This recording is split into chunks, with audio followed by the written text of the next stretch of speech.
అనుకోండి, ఏదైతే దాన్ని లైట్ గానో మీ ఇష్టం శూన్యం కానీ ఎలా భావన చేస్తే అలాగా, అదంతా మళ్ళీ పరమాత్మలో అయిపోయింది అనుకోండి, దాన్ని మళ్ళీ డివైడ్ చేయగలుగుతామా?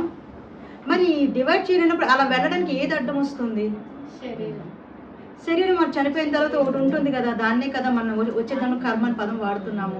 ఏంటి అడ్డం వస్తుంది? దానికి ఏదో పేరు మీకు నచ్చింది పెట్టండి. ఇక్కడ స్పూన్ నుంచి ఇక్కడ తీసి గ్లాస్కి స్పూన్కి ఉన్న గ్యాప్ సైజెస్ కొన్ని బకెట్ పెడతానండి, అప్పుడు ఏం చేస్తారు?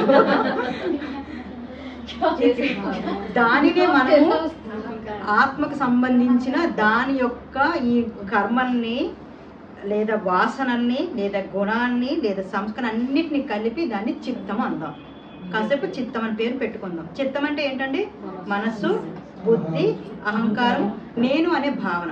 పరమాత్ముడే, బట్ నేను వేరుగా ఉన్నాననే భావన ఇంకా ఉన్నాను కాబట్టి 4 కలిపి చిత్తం అవుతుంది.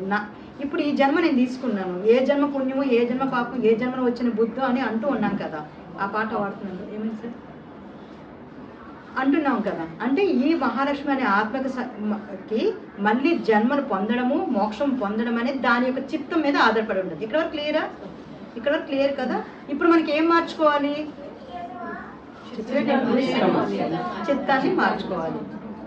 చిత్తాన్ని మార్చుకుంటే దాని ఫలితమే నెక్స్ట్ జన్మ అనేది ఉంటుంది. దానికి మోక్షం అన్నా, మంచి జన్మ అన్నా, చెడు జన్మ అన్నా, ఆ చిత్తంలో ఉన్న కర్మ అకౌంట్ కానీ లేదా గుణాల అకౌంట్ కానీ ఏదైనా సరే దానికి సంబంధించి. ఇక్కడ వరకు క్లియర్ అండి.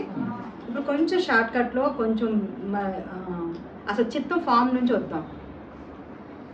అసలు ఈ చిత్తాన్ని, ఈ మహాలక్ష్మి అనే ఆత్మకి, ఈ చిత్తానికి ఈ ఆలోచనలు, ఈ వాసనలు, ఈ గుణాలు, ఈ కోరికలు, ఈ సంస్కారాలు, ఈ కర్మలు ఎక్కడి నుంచి వచ్చాయి? మీకు ఎప్పుడైనా డౌట్ వచ్చింది? అసలు చాలా నిమిషాలు వచ్చిందండి. ఎక్కడ నుంచి రావాలి కదా. దానికి మనకి వేదాలు ఇచ్చిన ఒక చిన్న అందులో ఉన్న స్టేట్మెంట్ మాట్లాడాలి. మొట్టమొదటిగా భూమి మీదకి ఆత్మ ప్రయాణం వచ్చినప్పుడు కొన్ని థౌజండ్స్ ఆఫ్ ఇయర్స్ ఒక మినరల్ కింగ్డమ్గా జీవితం అనుభవిస్తుంది. మినరల్ కింగ్డమ్ అంటే gold, silver, iron, rock, reverse, hills అన్నీ కూడా ఖనిజ జీవితము లేదా మినరల్ కింగ్డమ్ అంటారు. అలా కొన్ని వేల సంవత్సరాల అనుభవం అయిన తర్వాత ఆ గాలికి, ఆ యొక్క అట్మాస్ఫియర్కి అన్నిటికీ దాని ఎక్స్పీరియన్స్ అయిన తర్వాత నెక్స్ట్ వచ్చేది ప్లాంట్ కింగ్డమ్. చిన్న చిన్న మొక్కల నుంచి చెట్లు, గ్రాసు, ఫ్రూట్స్ చెట్లు పెద్ద పెద్దగా ఉంటాయి కదా, వృక్షాలు, పనికి వచ్చేవి, పనికిరానివి, పువ్వులు, మళ్ళీ అందులో కూడా రకరకాల జీవితం. కొన్ని ముళ్ళు ఉంటాయి, కొన్ని చేదు ఉంటాయి, కొన్ని విషం ఉంటుంది, కొన్ని పువ్వులు దేవుడి దగ్గరికి వెళ్తే, కొన్ని పువ్వులు ఎవరో వాడతారు, కొన్ని పువ్వులు ఎక్కడికో వెళ్తాయి, రకరకాల బతుకుతుంది, చచ్చిపోతుంది.